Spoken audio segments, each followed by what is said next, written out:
Hey, what is up, y'all? My name is Chris Creed. I'm really stoked to be talking to you today. Thank you so much for being here and for being here at this Visionaries Summit. I'm so grateful for Dallin and for the team, Content Supply. It's such an honor to be sharing the stage with so many awesome people, and I hope you've gotten a lot out of it, and I hope that you're feeling inspired and taking action on that inspiration, because that is what events are all about, and we're going to talk about that today a little bit, because the title of my event today, and what I do is I help people create transformational events that sell. So the title of this presentation is going to be called How to Create a Transformational Event That Sells. Okay.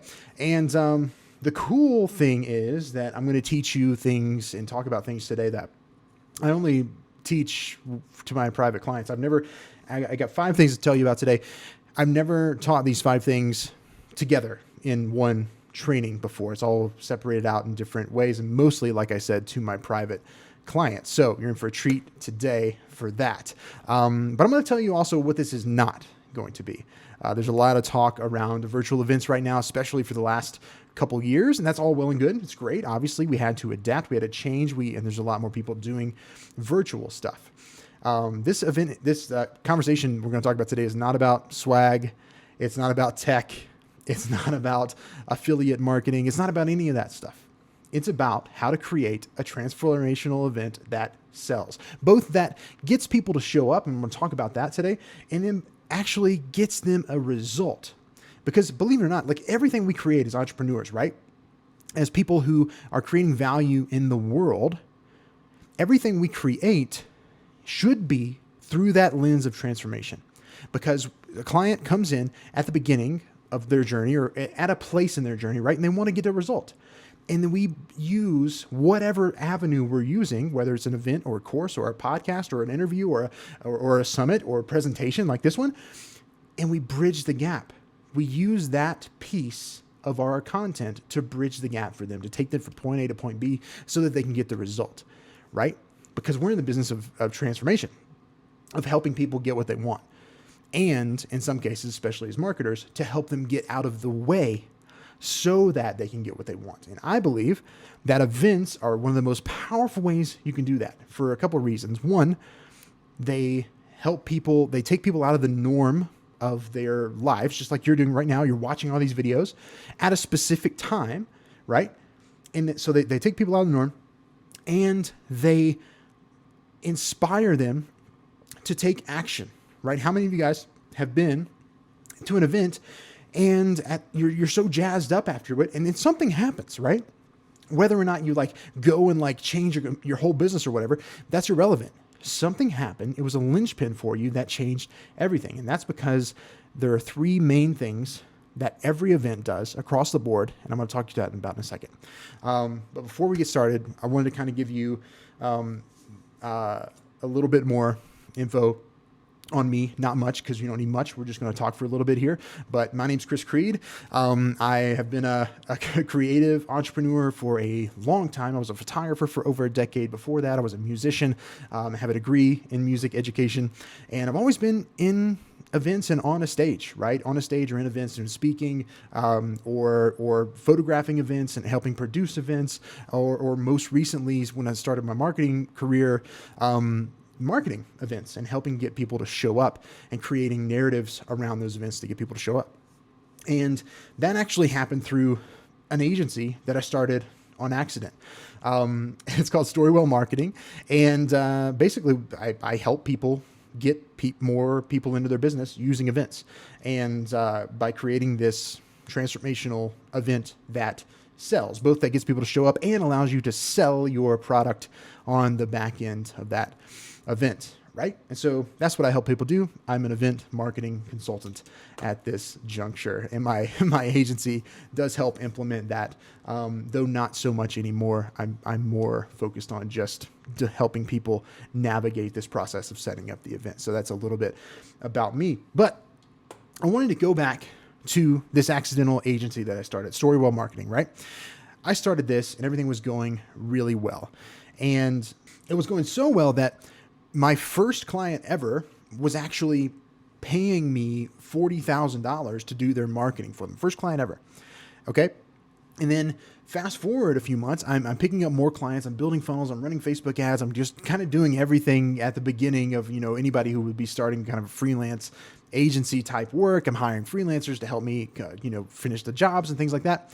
And then all of a sudden, out of the blue, after, a year or 2 years, I can't remember how long this was, my first client who's paying me $40,000 a year to do their marketing, he said, "Hey, Chris, we need to talk, man. We're not able to implement all this stuff fast enough. We love you, but we really need to part ways and go a different direction." And just like that, I lost my first big client, right? And I didn't see it at the time, but all these stories of doubt started to creep in, right? It was who are you to be doing this? Like, what are you doing? You're not good enough. You're not smart enough. Who are you to be stepping into this role? And it shook me a lot, actually. And it was around that time that I was being shaken and didn't really know what was going to happen next, that I got a message from a friend, Stephanie Blake. And she said, "Hey man, I got a ticket to this conference, FHL. I was planning on going, but I just lost my best client. So I was on the hustle train to try to get some clients, but I thought, well, maybe if I go to the event, I'll meet some people and it'll be cool. Right. So that'll be good. So I went to the conference and I was sitting at the back of the row of seats there. There's 3,000 people there. Russell Brunson's up on stage and he is talking about stories and oftentimes, and I'll never forget something he said. He threw a slide up on the screen that said, the moment that changes your destiny or something. And I was like, okay. But then he said something that I will never forget. He said, oftentimes he was talking about these big epic stories like Star Wars, Lord of the Rings, things like that. He said in these big epic stories, oftentimes the hero is called to a destiny that they don't quite understand. And for whatever reason, when he said that, I just kind of closed my eyes and I don't know what was happening. I was tears started flowing up. I was like, what is happening? And I opened up and through tears, I'm looking at Russell on stage, one human being on stage, talking to 3,000 people in the audience. And I'm seeing the impact that he's having on those people. And then I saw those 3,000 people standing up on their own stages, just like I'm doing today, standing up on their own stages and impacting another 3,000 people. So I was seeing exponential impact happening right in front of me. And it was in that moment that I decided that I would spend my life helping people create a space for themselves to have the courage to stand up on their own stage and spread their message, to help people, to create transformation, right? And so that's exactly what I'm doing. And that moment for me was an inciting incident. If you guys don't know what that is, an inciting incident in a story is when the character walks through a door that they can't walk back out of. Okay, think about Luke Skywalker, right? He's going about his day. He's not really having a great time. And he wants to go buy some power converters, and along come these droids into his life. He doesn't want it, but they come into his life, and R2-D2 shows him that message of Princess Leia, right? And he can't unsee that. He tries to run from it, but he can't unsee it. He knows somewhere in him then he has to move forward. And that's what makes the story progress, right? He goes on the adventure, all of the cool things happen, right? And it's how Lord of the Rings works the same way. Frodo puts on the ring, he knows that it has to be him.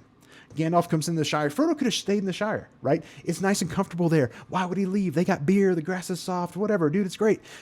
But he knows somewhere inside of him that it has to be him to deliver the ring. And he leaves the comfort of his known reality and goes on an adventure. That's what an inciting incident does. And for me, in that moment, sitting in that seat through tears, seeing the exponential impact that was happening right in front of me, that was an inciting incident for me that turned everything around, that changed the course of my business.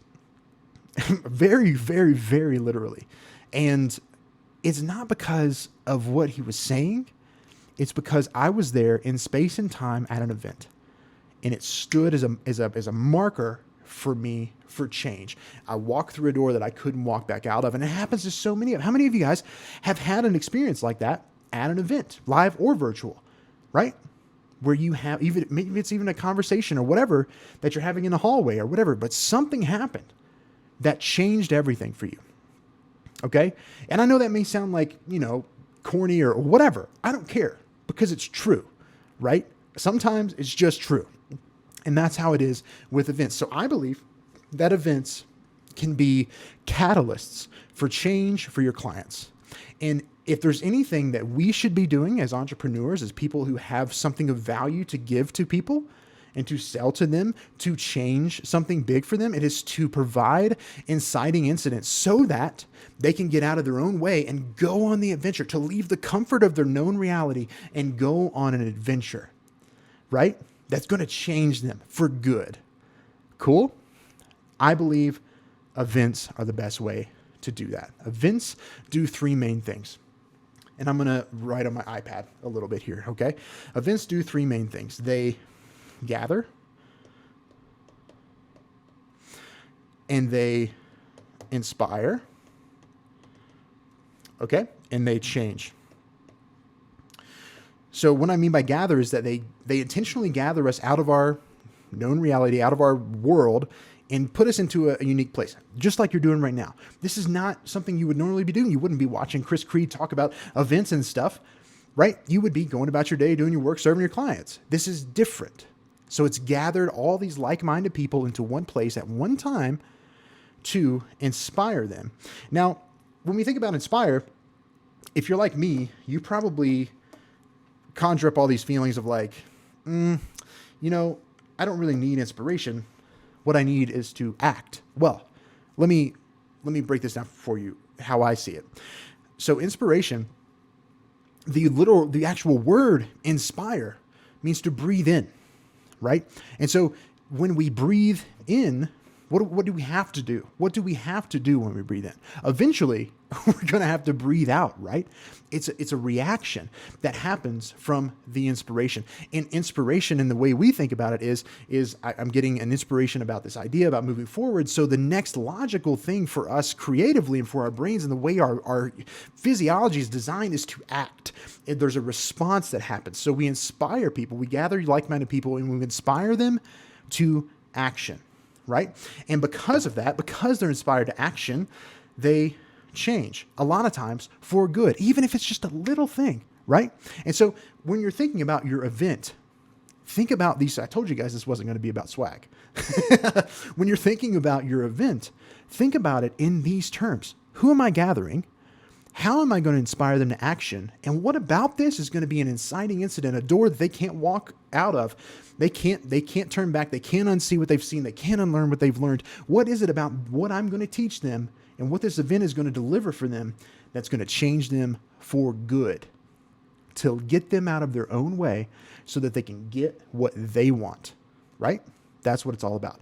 And a lot of times that looks like we're, either teaching them something, which is like a lot of what you're learning right now, or we're selling them something. And the act of selling, again, is a service to them to help them get what they want, right? I'm not going to sit here and convince you about that, but that's what we're talking about here. And that is the first thing I want to teach you. Events stand as inciting incidents in our lives. We can point back to them. They stand as like mile markers of things that changed us, right? And that's how we have to think about designing it. And the way we do it is we gather like-minded people, we inspire them to act, and that action changes them for good. Cool? So now that we've talked about all of that stuff that's kind of like, not theory. I mean, it's actually true. I've studied events. I have been a part of so many events, and I've analyzed them into those three words, and that is absolute, right? So you watch for it. Watch for it over this event. How has Dallin and his team gathered people in their marketing, gathered the right people, and how are they inspiring them to act? And what does that change look like? If I guarantee you that people, massive planners are thinking about this. I guarantee you when I was sitting in that scene in Funnel Hacking Live, somebody had the conversation of what needs to happen here to get to do these things, right? Anyway, so now that we've talked about that, I want to tell you, I'm just going to go kind of like rapid fire through some marketing stuff that I teach my private clients, if that's cool with you. Specifically around these three things. how do we get people to show up, even if nobody's ever heard of you? I'm going to tell you guys how to do that through a very simple framework. And then I'm going to teach you something that I call the event webinar. This is what I teach my clients of like how to form the content in your event, even if you have other speakers, that is leading them to down an intentional path that very well like sets you up to sell your program, your offer, whatever it is. And if you're not selling anything, sets them up really nicely to experience that change that we were talking about before. And then I'm going to talk about something I came up with. I didn't invent this, but it's the word I use for it. It's called connective conversion. Like what do we need to communicate on the front end and the back end of our event to increase sales? Let's just be upfront about it. It's increase sales so that we can help people get out of the way and give them some change, right? And then I'm going to take you guys through a couple of things that are really exciting, just about presenting and putting together an event so that you can step into the persona of a greatest showman. Okay, let's talk about it. Okay, so since I spent 15 minutes talking about and telling you about the exciting incident, because that stuff gets me really pumped, I'm going to zoom through this. Okay, so the first thing I want to talk about is how I came to be kind of in this position, right? So I had no intention of doing event marketing or talking about this kind of stuff at all. But I got a job selling tickets for a local theater. Now, this local theater did not exist yet. And what I mean by that is the building was there, but they didn't have any seats in it. They were building it brand new, and they hired me to be the one to sell the shows. So my job was to go find the humans, right? And get them to come to the theater. Now, that may sound easy enough, but again, we don't have a theater. I'd never done this before. This is all brand new to me. I said, well, I think I can do this.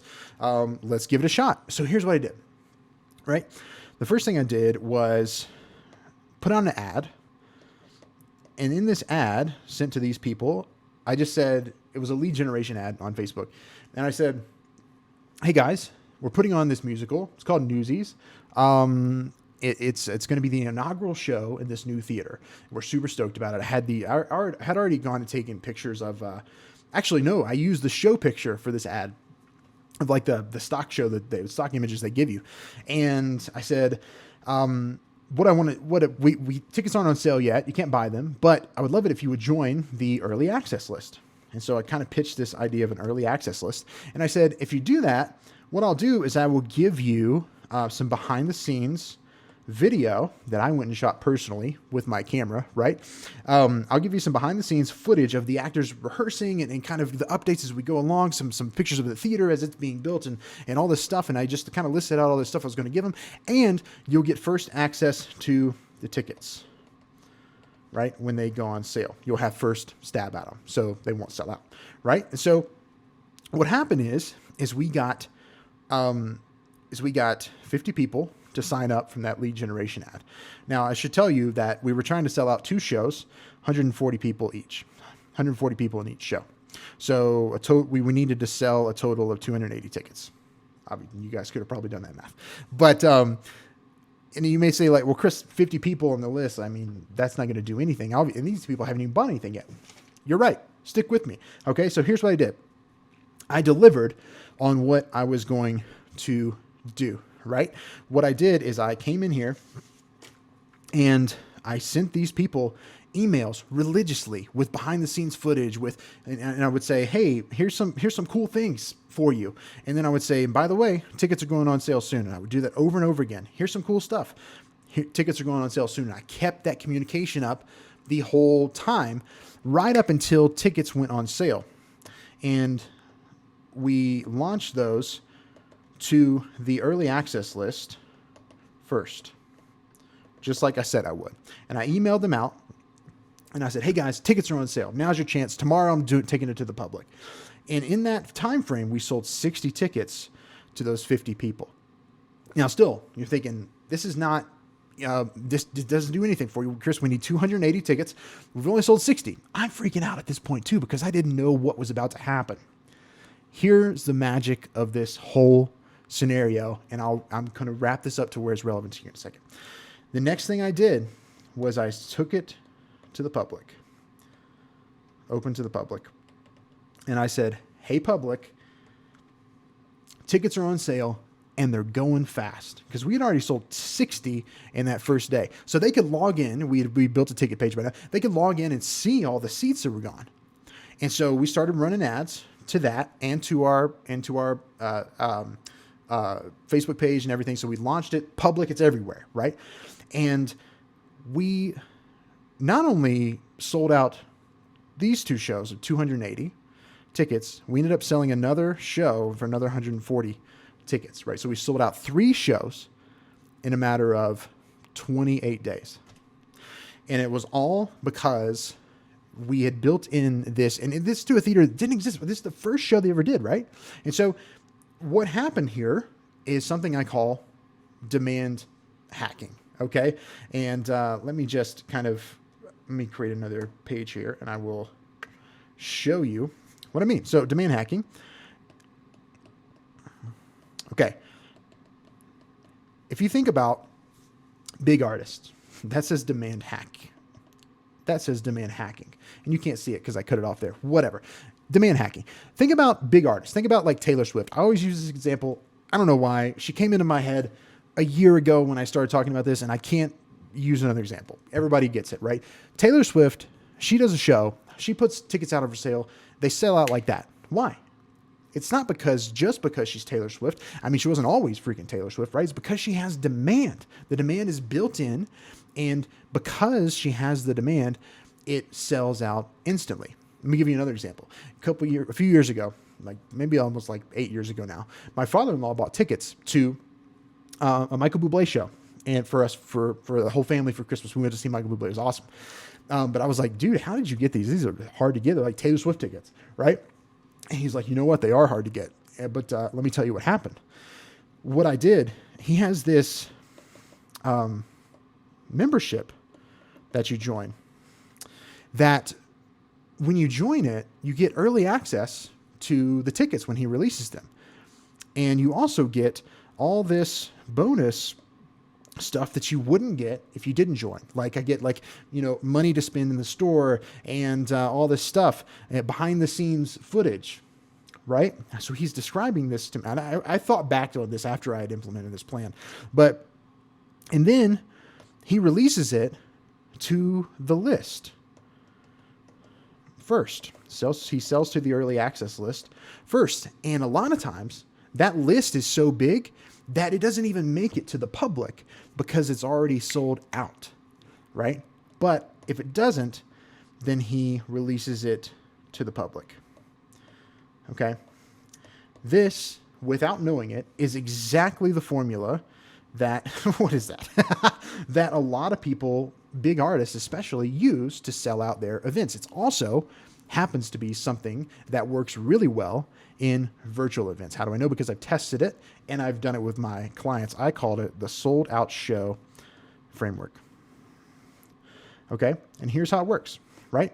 We create demand. We manufacture demand by creating an early access list, getting people onto a list, getting them excited. This also kind of validates your idea. If nobody joins the list, they're not interested, right? So you set up this early access list and build in some FOMO. What's that mean? It means that, just like I said, just like with Michael Bublé, just like I did with the theater, it has to be something they're excited about getting and that they don't want to miss out on it. So they don't want to miss out on the tickets, obviously, but they don't know that they're going to sell out. That's kind of a secondary thing. You have to give them some other reason to sign up.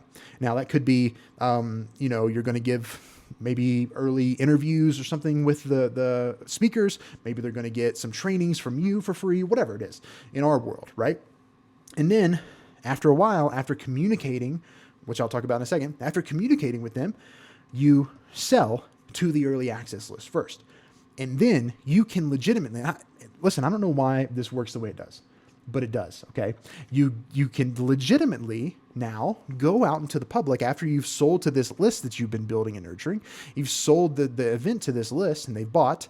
Now you can take it to the public and legitimately say, hey, tickets are going fast, you better jump in. And it works.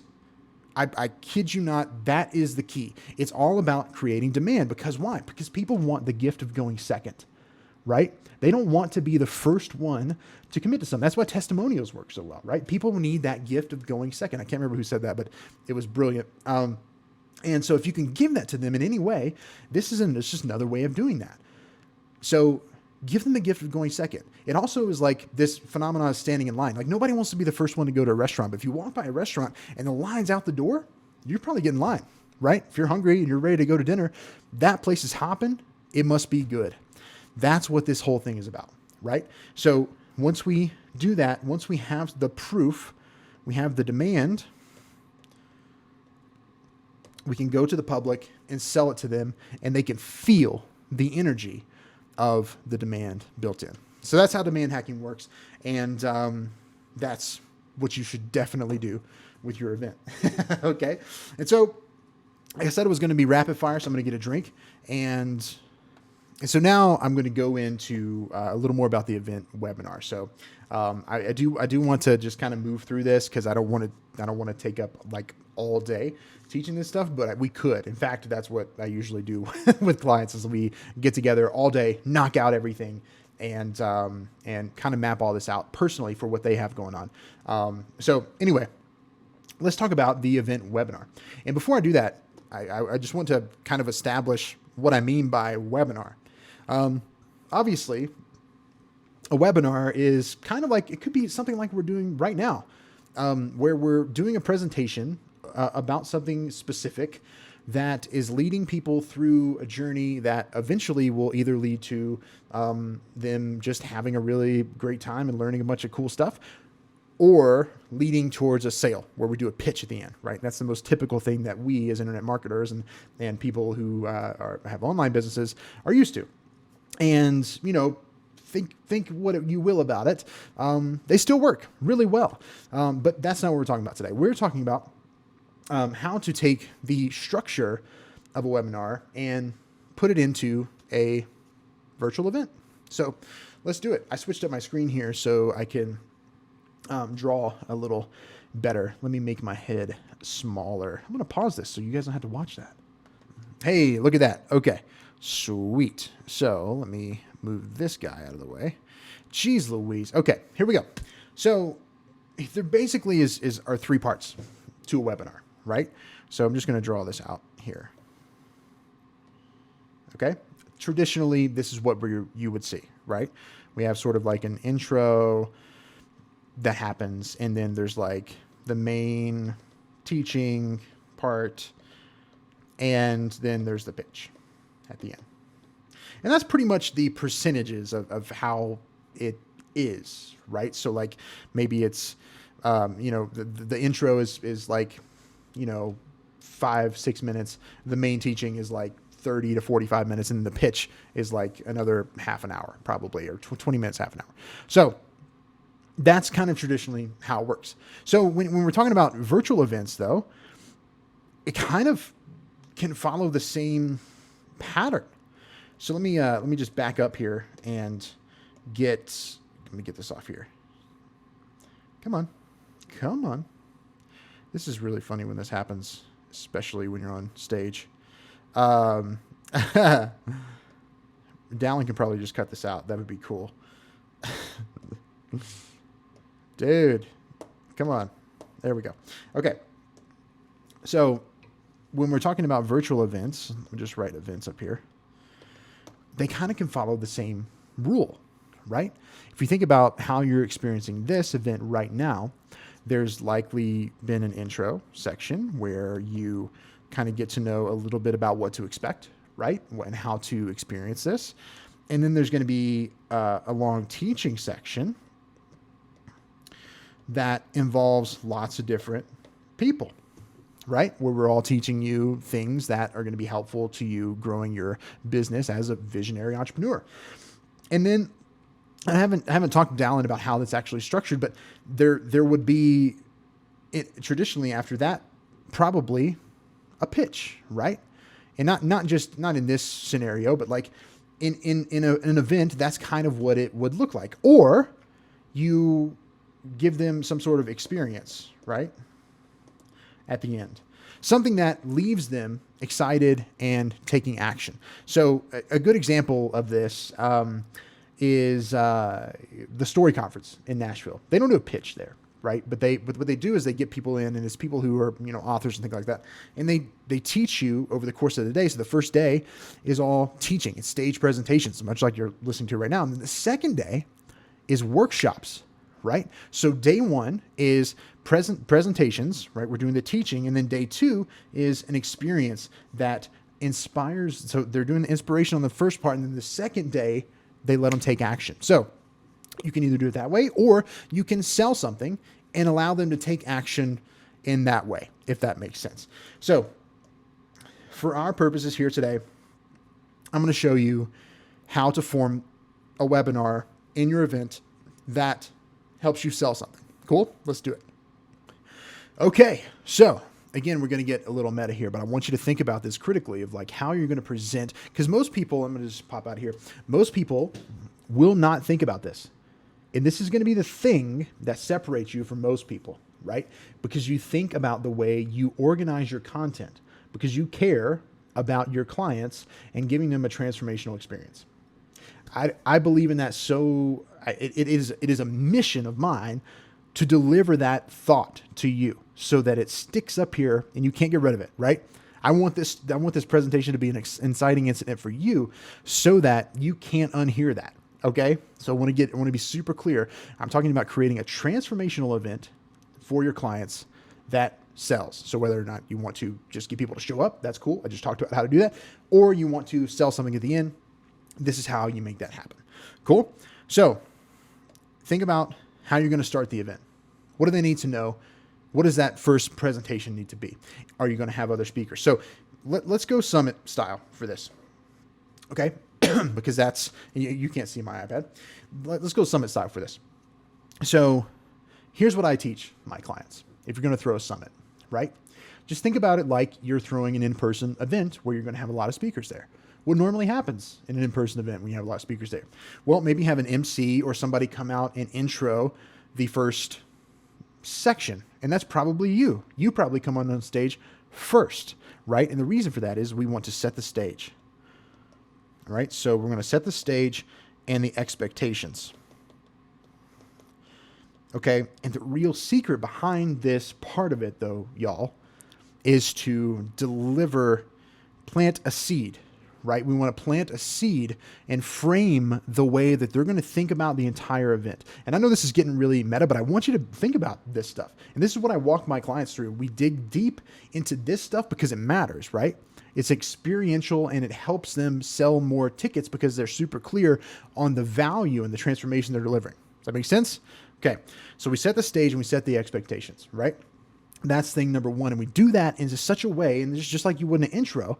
When I'm doing an intro to a webinar, I'm telling my story, but I'm not telling every part of my story, right? I'm telling a story that's relevant to them because that's what matters. They don't care about you. They're not there to see you. They're there for them, right? So if you can frame it up through their lens to help them and set the stage for what they can expect to experience over the course of however long, that's going to be where it's at. Okay. All right, let's go back. So we're setting up a summit, right? Just like any other thing. What we want to do is get our speakers. Let's just, for the sake of whatever, what is that? 1, 2, 3, 4, 5, 6. Let's say just for simplicity's sake here, we have 6 speakers. You're probably going to have a lot more than that at a summit, but whatever.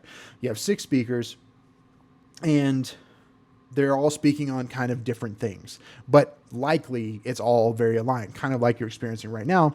It's all very aligned. It may be different things, but it's all helpful to you, right? And so where this matters and what you need to think about is what are they talking about and what is the lens they're using and how can I form them into this teaching section so that it takes them on the journey I need them to go on, tearing down the beliefs I need them to tear down, right? So in traditional webinar, I teach in my thing, I use very similar to Russell's a perfect webinar framework. You can look that up, whatever. I use 3 things that I teach. And this first thing that I teach always, forever and always, I think I learned this from Dan Henry, is to help them remove the biggest block that's stopping them from getting what they want. It helps them remove the biggest block that stops them from getting what they want. So if you have speakers in your lineup that help you accomplish that goal, that's where you want to place them, in the front, right here at the beginning, right? Excuse me, is so that we can knock over number one, right? So that we're kind of crushing the beliefs that are holding them back. And I want to be really clear about this, because I hear a lot of people kind of dissing this kind of approach. Listen, it is a disservice to your clients and your potential clients, especially if you don't take the role of helping them get out of their own way, right? So I don't know what else to say. Like we have to take that approach, because that is the most noble thing you can do, is to sell in that way, to help them remove the blocks, not hard selling people. Like the whole purpose of this is not to break them down. No, we're not breaking them down. We're helping them remove the beliefs with intentional teaching, right? That's what it is. So if that bothers you, you don't have to do it, but I'm telling you, this stuff works. And if you want to make more money and you want to help more people, do it this way. Okay. Anyway, so that's thing number one. And if you follow the perfect webinar script at all, I'm not going to go into much more about it, but there's other types of beliefs, right? Where, excuse me, that are holding them back. Maybe it's stuff about them, or something about their story in particular that's holding them back, right? And so you want to, the next speakers, let's tackle that belief. And maybe in between here, you're kind of coming in and continuing the conversation to make sure that's actually happening. And this is all helping them with the main topic of the event, right? And then maybe the third one, maybe like something external that is actually impacting them, that is an excuse, and something that is like makes it so that they can't do it. Again, it's all about, I can't do this, right? And if you can place your next speakers in that category. So it's like looking at everything everybody's talking about and just placing them intentionally in the event in an order that makes sense to follow. I like to think about it in a story, right? So imagine like your client is the hero, because they're the hero in this story, and they're only thinking about them. They're only thinking about their story. Everything they hear is going to be through their lens, and that's all they care about, right? That's how all of us are. We only care about ourselves, period. That's it. So our job is to step in and guide them through this experience to help them get what they want. And the simplest way that we can do this is to help them through this experience and form it intentionally for them in a story arc, right? To where it's leading them through, helping them break down the beliefs so that they can get what they want, right? And if you've done your job right throughout this whole process, then I think, and this is what I teach my clients, is at this point, maybe you've come back on stage in between each of your speakers, and you've they've seen you a lot, they've interacted with you, and they're feeling really good at this point, right? And you come in and do your pitch. And I don't think a pitch should just be, hey, here's what I got, here's what it'll do for you. I think that is how you should present it once you get to the offer. But I strongly believe that the more we can help people and the more we demonstrate we can help them, then the more likely they are to actually buy, right? And so if we can come out onto the stage on the last thing they see is us, and we come out knowing that our job, and hopefully we've done a good job so far, but our job is to leave them inspired, right? It's to leave them inspired. So we're going to craft a presentation, and this is what I teach my clients as well. We're going to craft a presentation that's inspiring to them, that continues on the message that you've been driving home this whole time, that hopefully, that they're excited about. And they're going to be even more excited when you tell them that there's an opportunity for them to keep going with you. And listen, I'm telling you, if you don't want to do that, you don't have to, but this works. This is the event webinar. If you leave them with inspiration, they totally don't have to buy. This is not about, greasing them up and then shoving them through. Like, that's not what we're doing. We are helping them and giving them intentional, great great, helpful content. This is not like fluff. Okay. Great stuff.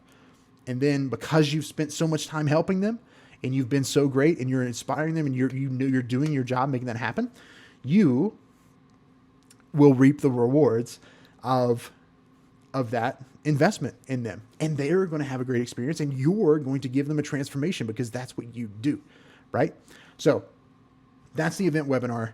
You set the stage, you set the expectations at the beginning, you frame up, especially if you're not doing it with other people, you're just doing it yourself. It's easy because you control the content. If you're doing it with other people, just place their content where it makes sense in a webinar form, right? And then at the end of it, pitch, make sure that it's inspirational and exciting and helpful to them and not just, trying to get you paid, which is great. I'm all for that, but help them also, right? And so listen, this is not something I created, right? This is something that happens in events, but I want you to stand up and be the ethical marketer and salesperson that you are and help people remove their blocks so they can get out of their own way, right? I've said that over and over again because I really want to hammer it home. This is not about pushing people. It's about letting them just be attracted to what you're doing because you've been so freaking cool to them, right? And that's kind of leads me into the next section, which is all about connective conversion. I'm running out of time here. I call it connective conversion. I'm just going to go through it real quick. Basically, what we want to do, guys, and what I did, just think about like back to what I did about the theater. I communicated with those people on a regular basis, giving them value and reminding them. Giving them value and reminding them. I think this is where a lot of people miss the boat on webinar registrants, right? These people, they just raised their hand and said, hey, I want to take time, my time out of my life with my kids and my family, everything else I got going on, 1,000 things I got to do today. I'm going to take time out of my life to come to your webinar. I want to take time out of my life to come to your event. They just raised their hand and said that. So we don't wait until the event to start helping them. We start helping them right now through sending them valuable content and reminding them the event's coming. Right? So valuable content, reminding them about the event. Valuable content, reminding them about it. That's it. It's not complicated. But I would do that a lot, right? And because you're being so cool, again, it increases the chance that they're going to have a great time at the event and that they might buy something, right, from you and continue to be a client. I heard Frank Kern say this before something. He was like, I have this crazy belief, like it runs through my veins, right? That if I am cool to you and I give you value and I help you, eventually you're going to become my client. And that's the attitude we have to take. It's like, it's not this like secret formula thing that we're doing. People like to be helped and they like it when people are cool to them. So just be cool to them, but not when the event starts, not when the webinar starts, right away, right? As soon as you can, set up that email sequence, even if you have to do it manually, whatever, the first time, to send them great content ahead of time and remind them about the event. And if you do those two things consistently and then you launch the tickets, it will sell, right? And so it's all about being consistent with that, showing up and making sure you're getting people in as well. But anyway, and also like to do that on the back end, by the way. It's like the event's over, everything kind of trails off. No, man. We got to stay in touch. we got to keep going, right? How can we keep the party going and keep reminding them? So the thing we're reminding them then of is the offer, right? Like how can you continue this party? Well, you can sign up and work with us and it's going to be fun. This is how things are all the time. Like, wouldn't it be cool if things were like this all the time? It can be, right? Let's sign up. Let's get you signed up. Let's get this going because whatever. But you're making that offer, but also being cool to them and giving them more content, right? If you continue that thread, eventually you're going to become a client. So anyway, that's what connective conversion is all about. And the next thing I wanted to talk about is, again, kind of coming back into this idea of the stage, right? And owning the stage and becoming the greatest showman. I don't know how many of you guys have seen the movie, The Greatest Showman. about P.T. Barnum and his life. And I mean, I think they took a lot of liberties with the movie, but whatever. It's great, right? Soundtrack's better than the movie itself. But anyway, P.T. Barnum, right? In the movie, he said some things that stuck with me. And I love that soundtrack, and you guys should all listen to it right now. Like, as soon as you wrap up here, if you're not going to watch another speaker, you should definitely just listen to it and jam out, because it'll jazz you up. So here's the quotes. I'm going to just give them to you in this order, okay? The noblest art is making others happy. The noblest art is making others happy. I'm an artist at my core, and I believe you probably are too. I am very, it makes me happy when I can make other people happy, right? And so a part of my business, a part of my work, either doing stuff like this and speaking on stage, is about bringing that joy through my art, right? If you're a marketer, if you're a business owner, that's your art. How can you bring joy and happiness to people? Because that only amplifies the art. And what I think, put it in a frame of what we just said, right? Because we can do that, and we have the power to do that as creatives, as entrepreneurs, as business owners, we have the power to do that, to stand up on our stage. That is the noblest form of art, because we are making other people feel good, right? That's awesome. We need a lot more of that in this world. Here's a couple more. No one ever made a difference by being like everybody else. I think I started this whole presentation today by saying I wasn't going to tell you about, I wasn't going to talk about swag, and I wasn't going to talk about tech. Like, that's real hot right now. Like, everybody wants to know about those things, but I'm not going to talk to you about. I'm going to talk to you about how to make transformational events that sell, right? And how to get people to show up to those things. Okay. That's my thing. I don't want, I've struggled with that. Believe me, I've struggled with, like, maybe I just need to, like, go all in on this stuff. And I have some information around that, some trainings around that, and my other stuff, but it's just not what I'm passionate about. And I don't want to be like everybody else, that everybody's talking about that. And there's nothing wrong with that. That's great. But it's not me. Right. And so a big part of stepping into this greatest showman persona, where you can stand up on stage and really, like, capture people, is that we are stepping into the noblest art of making people happy, right? And we are willing and unwilling to be like everybody else, right? Because nobody ever made a difference by being like everybody else. So you have to commit to those things. Whether or not you do anything else I just said, if you are throwing an event, you have to do those two things. And here's the last one. This is a quote from the movie too. Comfort, the enemy of progress. Comfort, the enemy of progress. Right? We, in order to step into that and be larger than life, right? We have to be willing to step out of our discomfort, to always reject that pull of comfort, just like Frodo in the Shire, right? It is easy. It is easy. It would have been easy for him to stay in the Shire where the grass is soft and the beer is cold, man, and his friends are there and there's laughter everywhere and parties, and it's just great. And for you, right, the pull to comfort is the same thing. We have to release that feeling. We have to be willing to leave the siren call of comfort and go on to the adventure, right?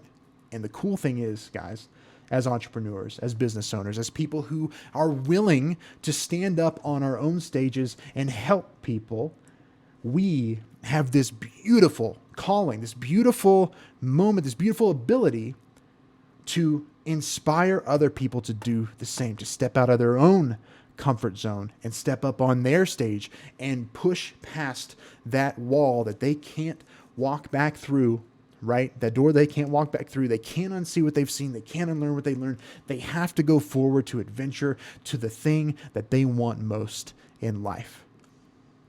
And it's going to be good for them and change them for good. All right. I just want to leave you with this. Your stage is waiting for you. Okay. Nobody else is going to come take your stage. Nobody else is going to teach what you can teach. Nobody else is going to do what you can do. It's up to you to step up, to stand up and claim that, and be that person who is unwilling to succumb to comfort, to stay in comfort and always going towards adventure and inspiring others to do the same. All right. I love you guys. Thank you again so much for being here. And yeah, I'm Chris Creed. I'll talk to you soon. See you guys.